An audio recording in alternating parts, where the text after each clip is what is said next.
بسم اللہ الرحمن الرحیم۔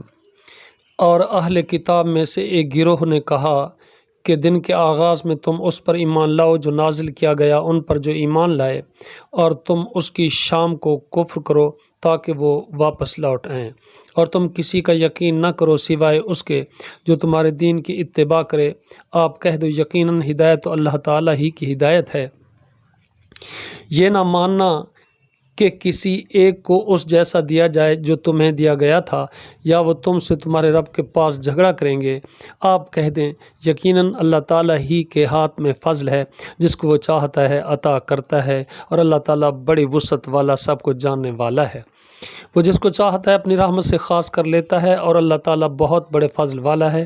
اور اہل کتاب میں سے ایسے بھی ہیں کہ آپ اگر اس کو ایک خزانے کا امین بنا دو تو بھی وہ اس کو ادا کر دے گا، اور ان میں سے ایسے بھی ہیں کہ آپ اگر اس کو 1 دینار بھی امانت دو وہ بھی آپ کو اس وقت تک ادا نہیں کرے گا مگر جب تک آپ ان کے سر پر کھڑے رہو۔ اس کی وجہ یہ ہے کہ یقیناً انہوں نے کہا کہ ان پڑھوں کے بارے میں ہم پر کوئی راستہ نہیں، اور وہ اللہ تعالیٰ پر جھوٹ کہتے ہیں حالانکہ وہ جانتے ہیں۔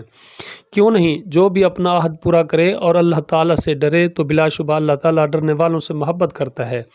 یقیناً جو لوگ اللہ تعالیٰ کے عہد اور اپنی قسموں کے بارے تھوڑی قیمت لیتے ہیں، یہی وہ لوگ ہیں جن کے لیے آخرت میں کوئی حصہ نہ ہوگا، اور اللہ تعالیٰ نہ ان سے بات کرے گا، اور نہ ہی قیامت کے دن ان کی طرف دیکھے گا، اور نہ ہی ان کو پاک کرے گا، اور ان کے لیے دردناک عذاب ہوگا۔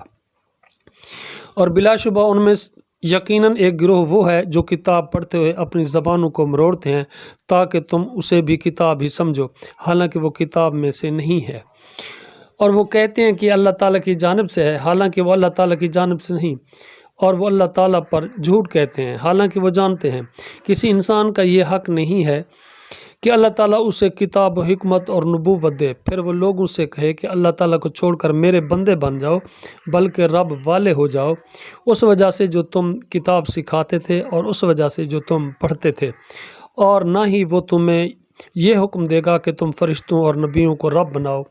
کیا وہ تمہیں کفر کا حکم دے گا اس کے بعد کہ تم فرما بردار ہو؟